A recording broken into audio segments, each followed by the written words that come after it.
put down the hammer and pick up the pencil. You're about to listen to the Savvy Radio Show. Learn from real-life real estate investors, experience revealed with the Savvy Landlord as your host. All right, here we are with the Savvy Radio Show, back in the studio with one of my favorite guests, Pat Pointon. We're going to talk about some more private money. That's the big thing. You want to get in real estate, but you have no money. Well, there's tons of money out there, not only from your relatives, but from just Joe Schmo on the street. They need a return on their hard-earned cash that they have sitting in the bank, and they need someone like you, the real estate investor, to make that money work for them. They're only getting less than 1% in the bank. So to recap, you advertised, not really advertised, but you got the word out about doing a showcase of how to use other people's money, basically to be partnerships with other investors, to come to an office space or to a luncheon or even on a couch. You're going to sit down and someone's like, yeah, I heard about you and that you're in real estate and I have some extra cash and I would love to invest with you. So now we're here with Pat. We're going to talk about how to do a presentation. And let's just go over some mechanics of it before we get and dive in. Okay. Have you heard the term, obviously have a credibility kit? Sure. Okay. Let's go. You kind of need a credibility kit before you can get rolling. So tell people what a credibility kit is. Well, for me, a credibility kit is usually pictures of some of my properties. Okay. In my case, I carried an 8.5 by 11 notebook full of pictures, 8 by 10 pictures of properties. Okay. And some of those would show interiors and men working on them and what have you. Along with that, I would often have a copy of a check where I had sold a property and it showed what I made. Okay.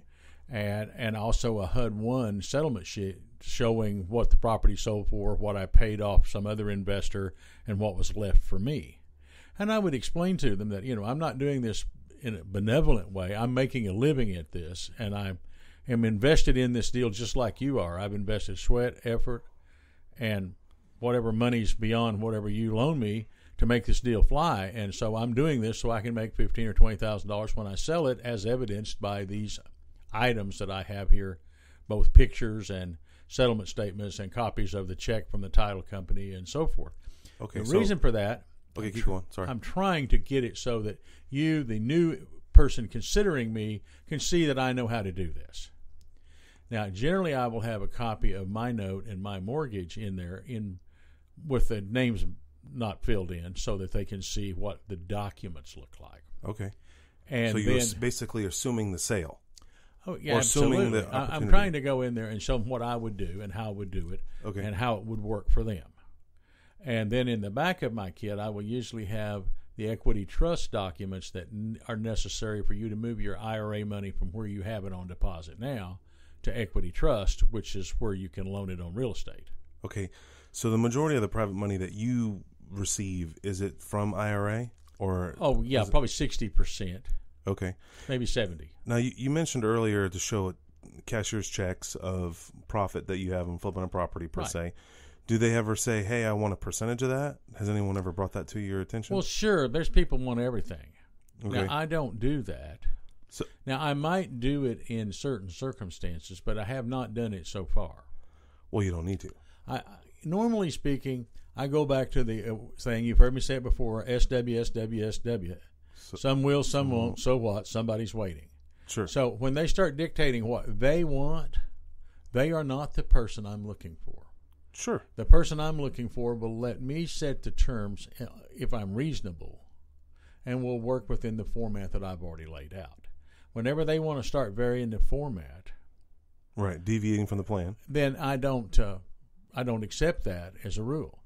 Now, I had a guy come down from Tulsa one day and asked me come for breakfast. He'd heard me on the radio and he'd talked to me a time or two. And he said, I've got $2 million, but you're going to have to, I brought my attorney, you're going to have to let him write the mortgage and the notes and everything the way I want them, right? Or I won't loan to you. And I said, well, I wish you'd have told me this up front, because you could have saved yourself a trip down here, and the best I'm going to do is apologize to you for for wasting your time and buy you breakfast, because your attorney's not writing the deal. My attorney's writing the deal. It's my deal. So what happened on that situation? Well, he walked. I never did any more business with him. Well, I wasn't going to do any more business with him because he was about controlling everything. Okay. He would have had me sign my life away and my kids' lives away and no telling what.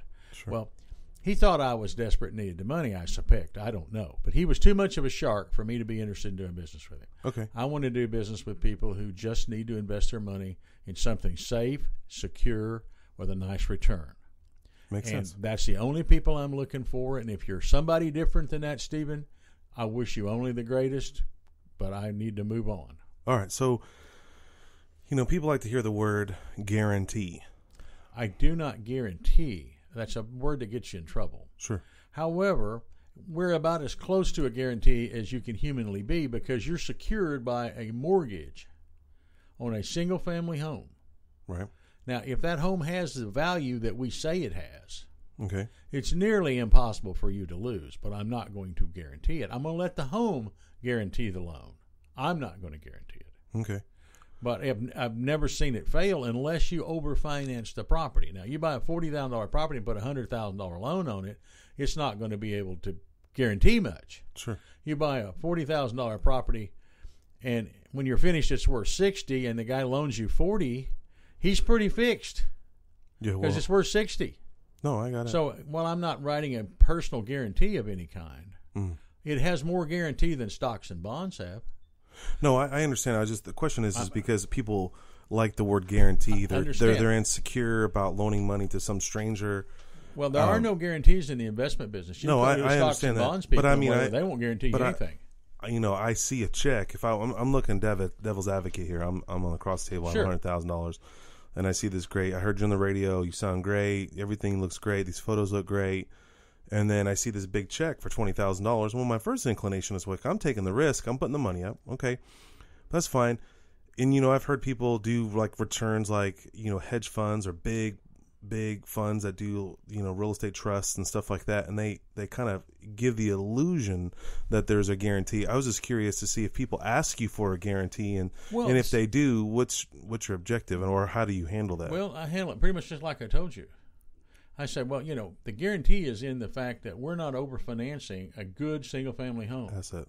Your guarantee is in the fact that you need to, if you really want to do anything, give me $300, and I'll have it appraised before you do the thing. Sure. And that's as good a guarantee as I know to give you. But as far as any personal guarantee from me, right, you will not receive one. Okay. I got it. I understand. I was just if curious. If I've got to give a personal guarantee, Stephen, I'll go to bank. Okay. So let's talk about, all right, we're at this meeting. There's several people. You do your presentation and got your slides.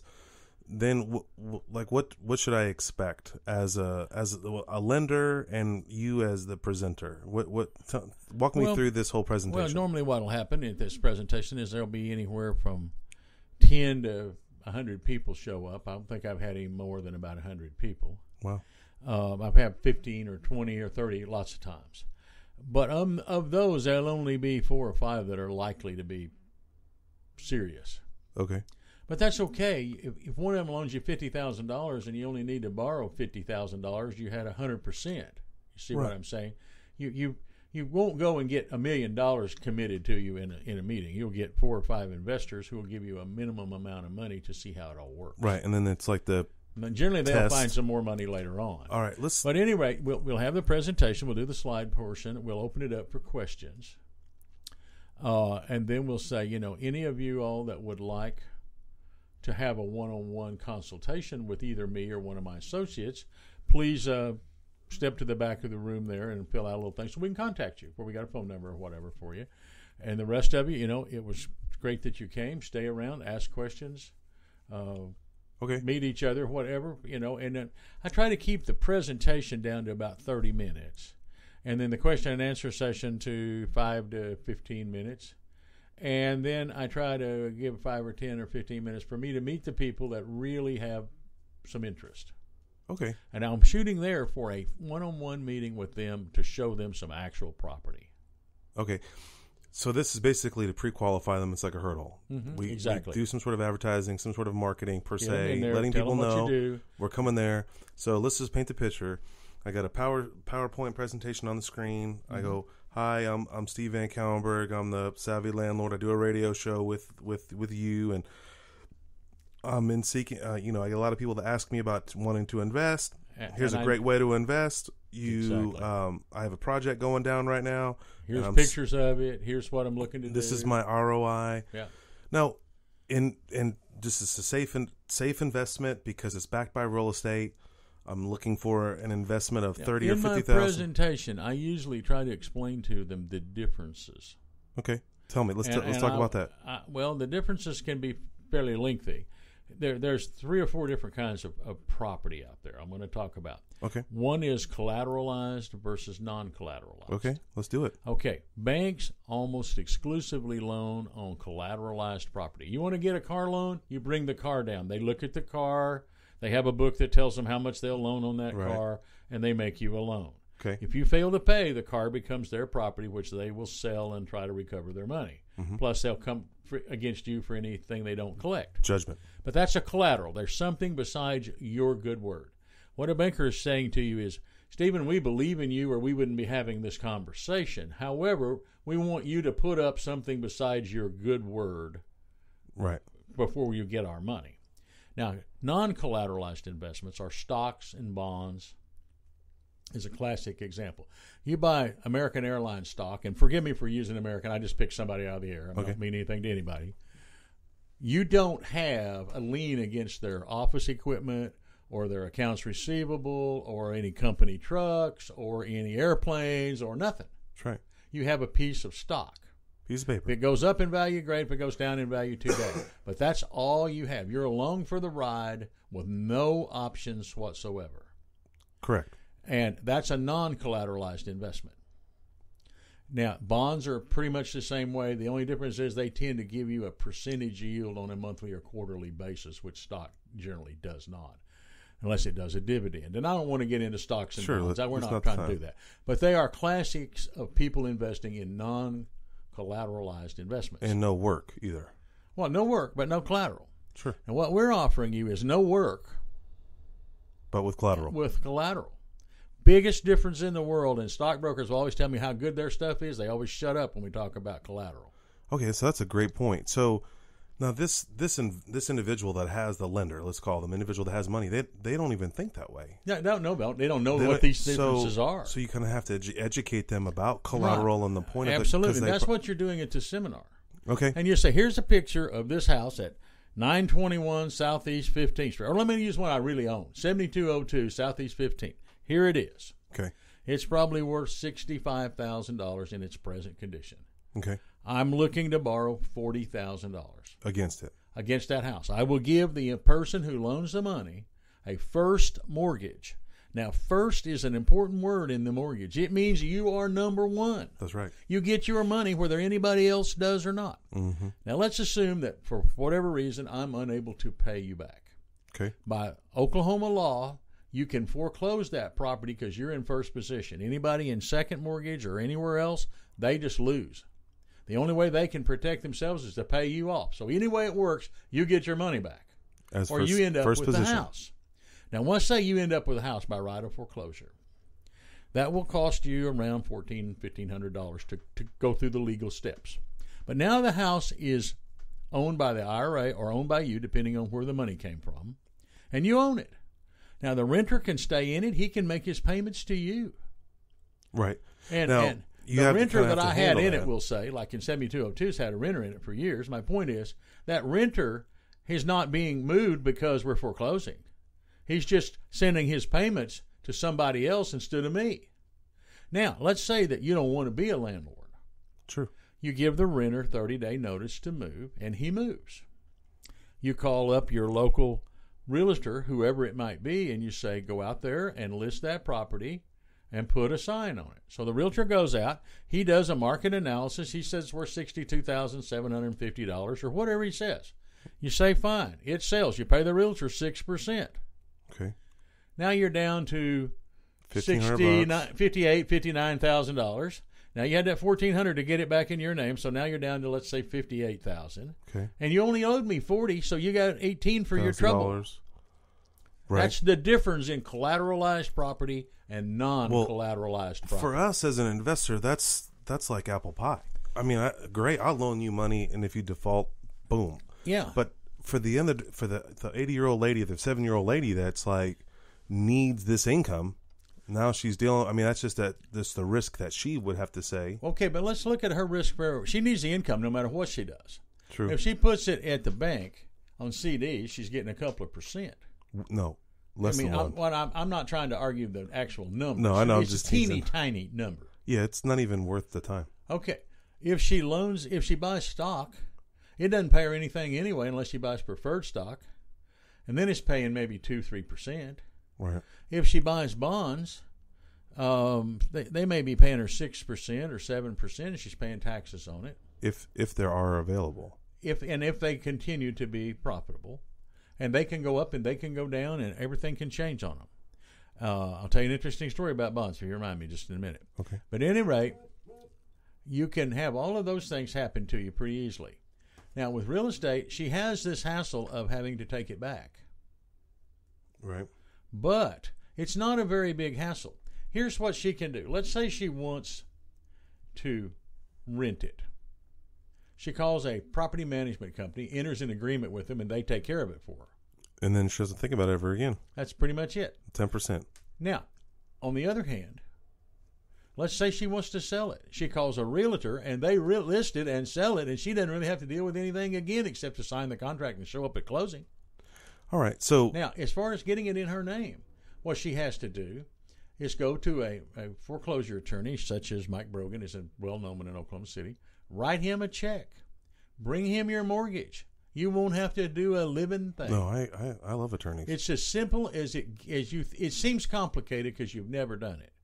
It's not very complicated, and anybody, including the 80-year-old woman, can do 90% of it on the telephone. Okay, so let's just get back to this meeting. What kind of objectives that people have? What things should I memorize or prepare for? What I want to teach people in this coming seminar on the 25th is how to June. get from thinking about it to trying to get some.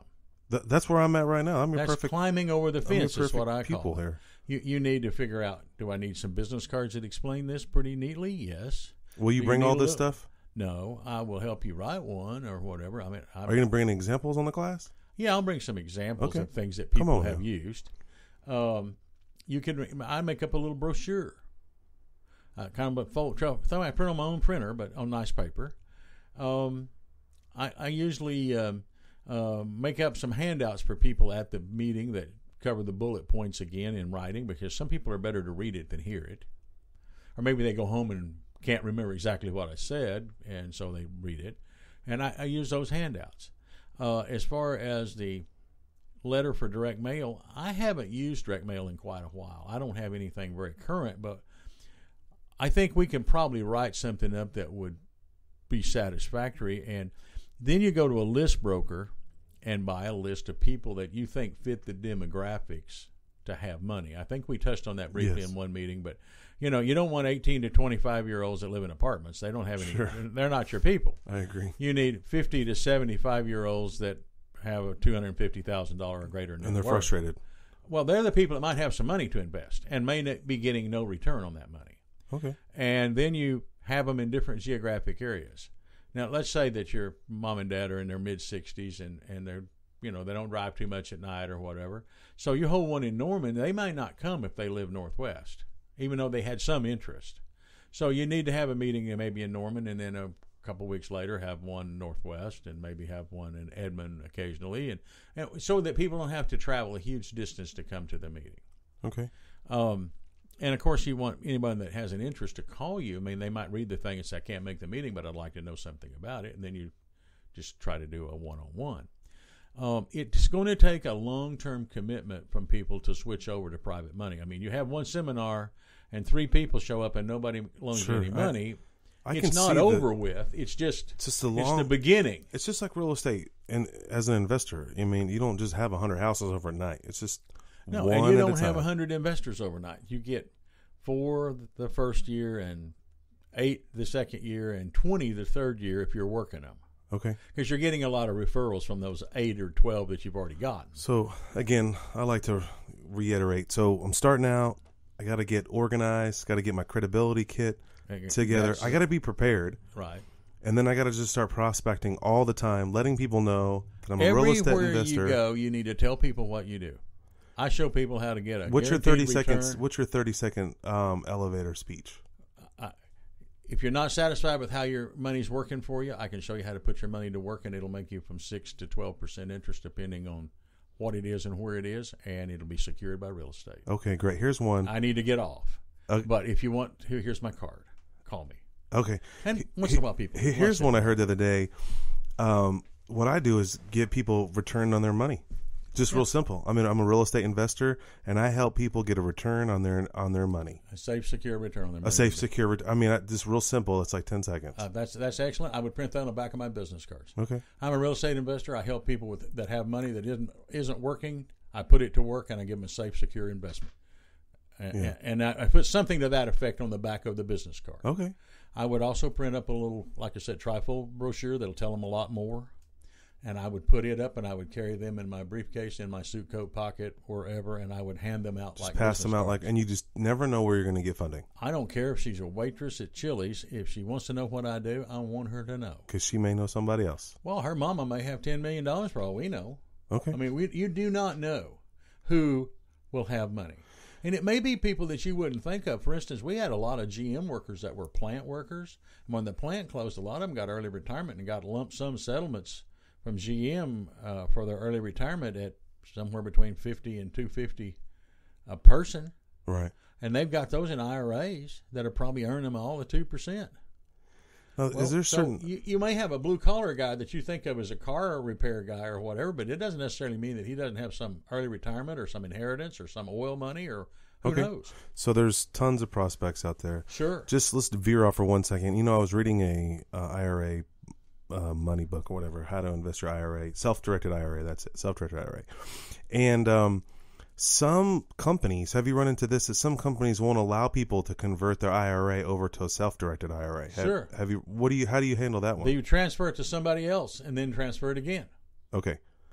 So transfer. And how dare they not let you? Oh, I agree. What I'm getting at, you're the custodian.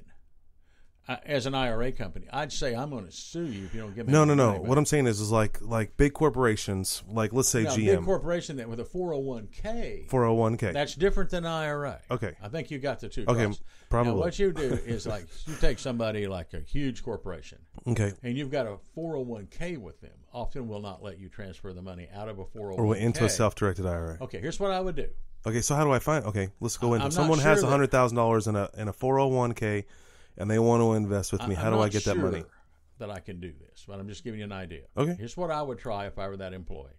I would say, well, I'd like to transfer it to somebody in the stock market, such as Fidelity. Okay. And see if they will allow that. I think you can roll it. It's called a rollover. Okay. Yes. And I think you'll be allowed to roll it. And then I'd roll it from Fidelity over to Equity Trust, Equity or Trust SunTrust. Yeah, one of those. And that's how I would probably do it. Now, I'm not sure. There may be some restrictions. I'm not a 401k expert. Okay. That's more in the employment benefits law than anything I do. Often you can borrow money out of your 401k. And then they can loan that to you. And they're getting a better return than they are right now. That's another way they can do it. Okay. And then I make a payment to them. And what would happen is they make a payment back to their company for 401k plan, paying off their note, which is usually at very cheap interest. And I'm paying them 6, 7, 8% interest, and they're paying 2% to the 401k in the company, and they're keeping 4 to 6% interest ahead of the game. Now, let's take another thing. I teach people to structure the loan. And you can structure them a lot of different ways. Let me give you an example. Okay. Well, a rental property, you're going to keep it a long time. Then you're going to make them a monthly payment, just like any mortgage company. Okay? Okay. Well, let's say you're going to do a house, you're going to flip it, you're going to sell it within 4 to 6 months. Well, you don't make any monthly payments. Interest only. Interest only, and you're going to make it, you're going to say it's a $50,000 loan at 6%, so in 6 months, I'm going to owe you $1,500. Sounds right. In a year, I'm going to owe you $3,000. Okay. And in the meantime, you're not having to fund this thing. You're working on it, you're selling it, you get paid, you pay them. Okay. Now, I'm doing a subdivision deal right now where I'm looking for $1 million worth of investors, and I'm paying the lot price will be $10,000, and then if I pay off a lot in the first year, I'll pay an investor $12,500. If I pay it off in the second year, I'll pay an investor $15,000. And if I pay an investor in the third year, he'll still get $15,000. But it won't be many by that. I mean, most of them will be sold in the first 2 years. But what it does, if let's say you had $100,000 with me and you got it all back in the first year, you'd have got $125,000. 25%? That's what it would be. Now, that's higher risk stuff. That's subdivision property. Okay. Okay? And this is a project that you're working on right now. Yeah, it's an actual project I'm working on. If you got it back in 2 years, you'd have gotten $100,000, paid you $50,000. But the reason I'm doing that is I'm putting all the streets in, water and sewer in, and not doing any bank financing whatsoever, and no personal liability. Well, how many lots? 339. Times 10? Huh? That's 3-point-something million. Yeah. And so you're only seeking $1 million, a third. I'm going to do a third of it at a time. Okay. I'm going to finish the first third, 100 lots. Now, have you done this before? Yeah.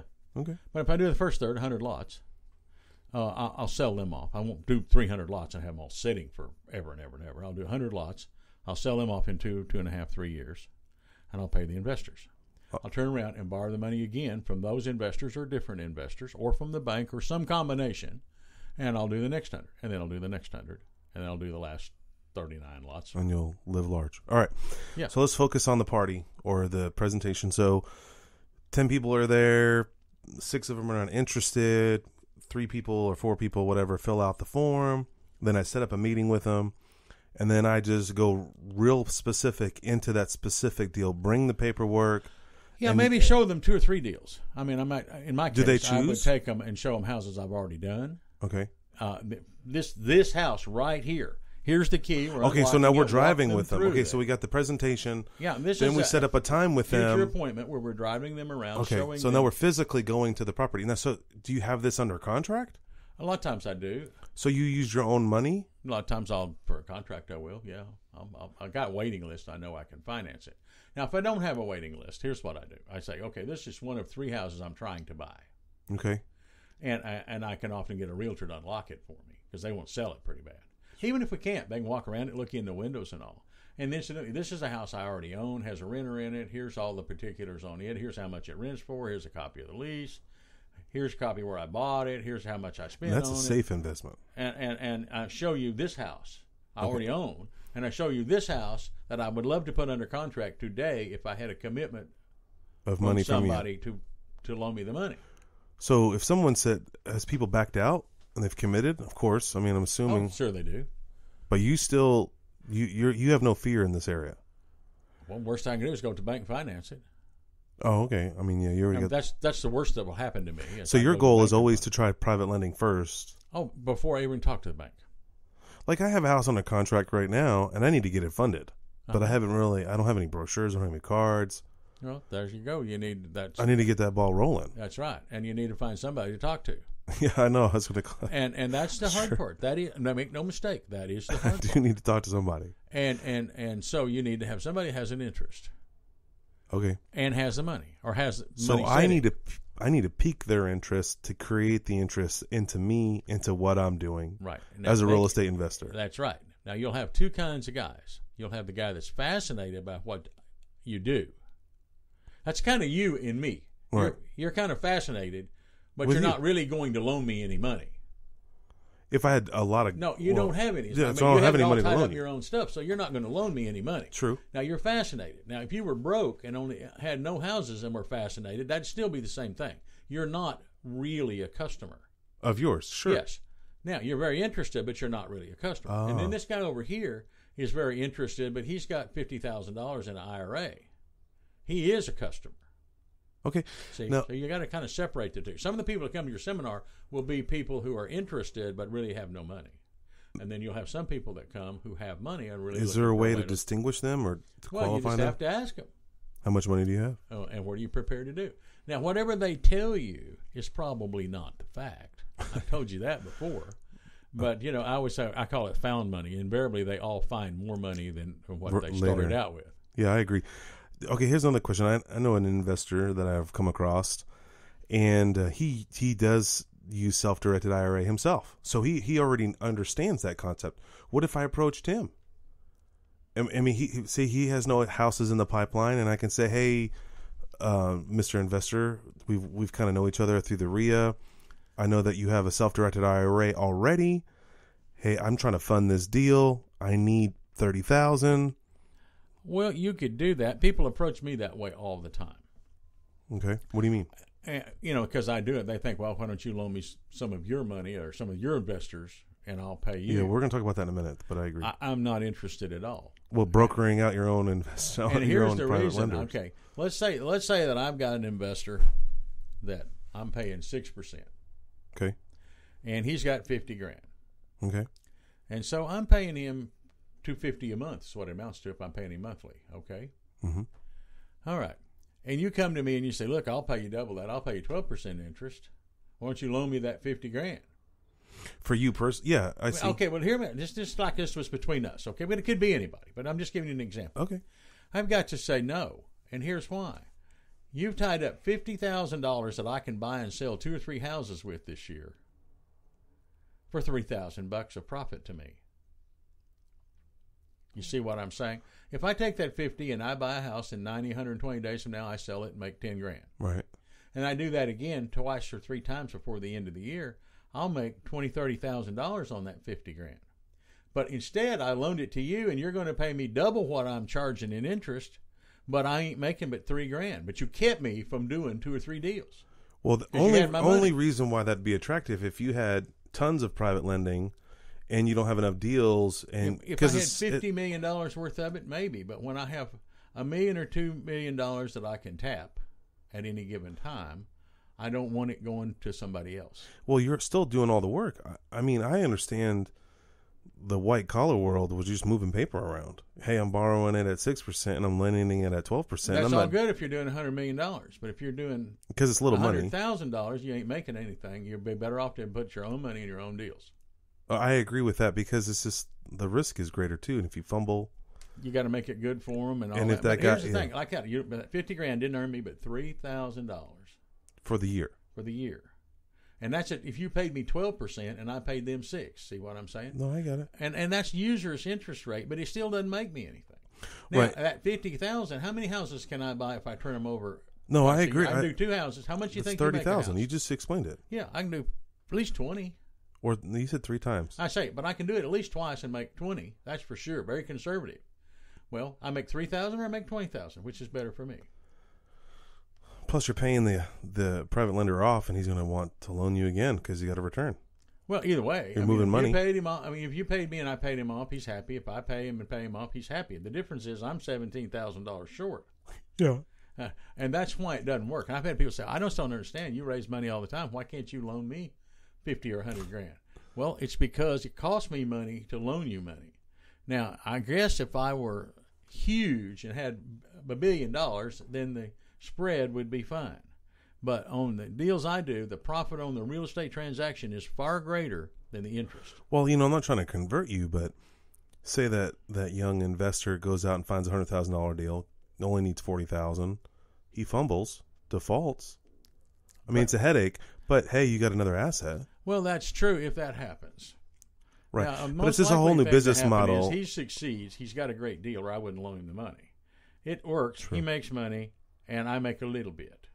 No, I understand. And that just doesn't do it for me. It's just interesting because there's some people that are gifted in raising private money, and it's just like almost like I know a gal, her, that she borrows money on her HELOC at 3-4%, and she loans it out for 12 months at 8-10%. It's a little not making anything. I know. She thinks she is, but she's not. Right, but she's taking the risk. In theory, she's not making much. No, I understand. She could do one transaction with the money out of her HELOC and make more money than all of that. No, just different business models. Well, everybody's thinks those things work, and they work if you've got enough volume. That's one of those things. If you have enough economy of scale, that'll work. If you have no economy of scale, which small investors like me and they're don't, just starting out. Well, even if you got $1 million, that's no money in the money business. I mean, a little bank will have $100 million to loan. Mm-hmm. Where I have $1 million or $2 million that I've borrowed, I'm peanuts to the financial community, but it's a lot of money when I'm buying houses with it. I can literally raise more money than I can find good deals. All right, that's good. We're going to continue on here in the next episode, but man, Pat, we can go for days on end.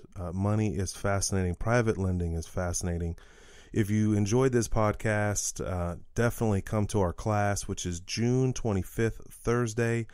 Go to okcclass.com and find out more details. It's 7 o'clock. It's going to be a party. We're going to go through this whole process and hopefully get you the ability and the knowledge to go out and borrow money. Pat, it's been a pleasure. I'm stoked we're going to do it again. Thanks for coming out. You're welcome.